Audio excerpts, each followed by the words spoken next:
we go.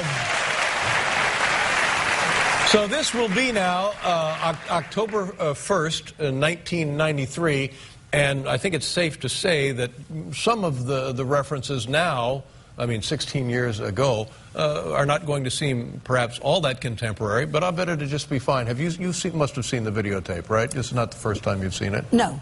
Yeah. I haven't seen it recently. Yeah, and when you see it, you must be very happy and pleased to have seen it, and sad also, obviously. Really? I mean, I'm all of that. Yeah, okay. So we're going to take a look here tonight, and I want you folks to enjoy this, honestly. Here he is now doing stand-up comedy on this stage in a segment that I had taken out of our program October 1st, 1993. Here's the very funny Bill Hicks.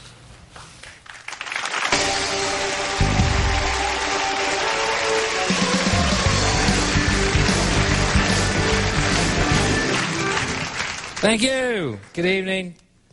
Very excited to be here tonight, and got some great news today. I finally got my own TV show coming out as a replacement show this fall. Yeah. Thank you. It's not a talk show. Don't worry. It's a half-hour weekly show that I will host entitled Let's Hunt and Kill Billy Ray Cyrus. Thank you. It's fairly self-explanatory. Each week we let the hounds of hell loose. We chase that jarhead, no-talent, cracker idiot all over the globe. Till I finally catch that fruity little ponytail of his, pull him to his knees, put a shotgun in his mouth. Then we'll be back in '94 with Let's Hunt and Kill Michael Bolton.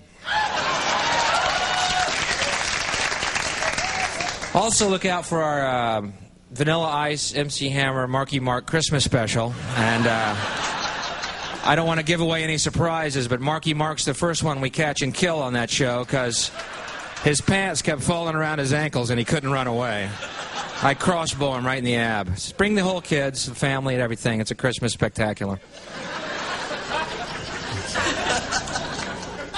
I don't know what my deal is. I'm like a 31-year-old curmudgeon. That's the deal, you know. I went to a dance club the other day, you know, and dragged against my will, you know.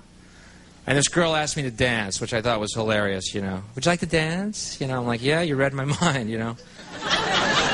That's why I'm leaning in the darkest corner closest to the exit, you know. I'm about to boogie. I'm about to cut a rug. But it's weird. Women have this weird myth. You can tell the way a guy is in bed by how he is on a dance floor.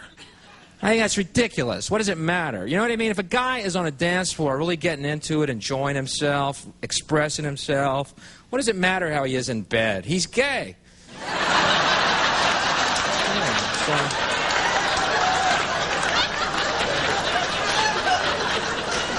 Real men don't dance. They sit, sweat, and curse. Speaking of homosexuality, you know, I consider myself fairly open-minded, but something has come to my attention I find absolutely shocking. I don't know if you've heard about it. These new grade school books for children to teach them gay lifestyles. You know what I'm talking about? One of them is called Heather's Two Mommies. The other is called Daddy's New Roommate. I'm going to have to draw the line here, folks, and say this is absolutely disgusting, okay? It is grotesque and evil. I'm talking about Daddy's New Roommate. Heather's Two Mommies is pretty cool. I don't know if you've ever checked that out. They're hugging on page 7. Oh, go, mommies, go, go. Anyway. It makes me miss my youth. People annoy me. You know what's really annoying me? These pro-life people. You ever look at their faces? I'm pro-life. Boy, don't they look it? They just exude joie de vivre, you know? You see them trying to go to an orphanage and adopt a kid. We're pro-life. We're here to adopt. Kids are just, oh, don't pick me. Oh, no. I'll eat gruel, 15 to a bed, no problem. Just keep Heather's Two Mommies coming and we're fine in here. I'm pro-life.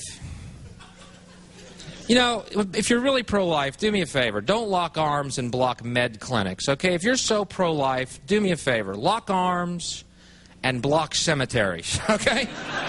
Let's see how committed you are to this idea. She can't come in. She was 98. She was hit by a bus. There's options. Are we going to have her stuffed? What are we going to do with her? We're pro-life. That's the same look smokers give you, too. I'm a non-smoker. I'm a pro-life non-smoker. I'm getting that look a lot these days because I started smoking again, and I had 9 months without a cigarette, and I started again. And I'm getting that look. You applauding me starting or stopping? What are you? The smokers are, hey, you're back. Non-smokers, it's terrible. I can't believe he started again. Why? After 9 months. I have this belief. If that scenario is at all true when you die and you go to heaven and St. Peter meets you at the gate, I have this belief the first thing he's going to ask you is, you got a light? You mean y'all smoke here? Yeah, that's why it's heaven. These aren't clouds. This is cigarette smoke, pal. Hell is the non-smoking section. You want to look at them for a minute? Okay. I can't believe what they do to their bodies. It's so smelly. It smells like an ashtray. Why do they want me to smell that? God, that's hellish. Exactly. Light up and come on in. Hendrix is on harp tonight.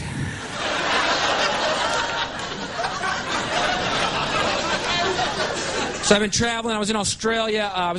Over Easter, which was interesting to note. They celebrate Easter the same way we do, commemorating the death and resurrection of Jesus by telling our children a giant bunny rabbit left chocolate eggs in the night. I wonder why we're messed up as a race. Anybody got any clues? I've read the Bible. Can't find the word bunny or chocolate anywhere in the book. Why those two things? Why not, goldfish left Lincoln logs in your sock drawer? Just making stuff up, go hog wild.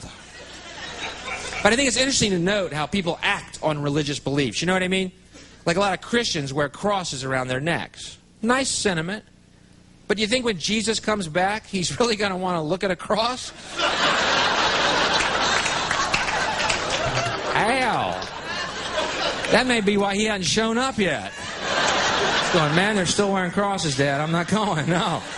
They totally missed the point. I'm not going. Forget it. I'll go back as a bunny. But,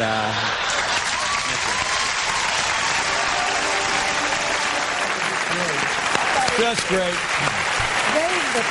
He looks tremendous, and I've not seen that videotape or any part of it since that night. And seeing it now, it raises the question, what was the matter with me? What was I thinking? That was just tremendous. He if anything...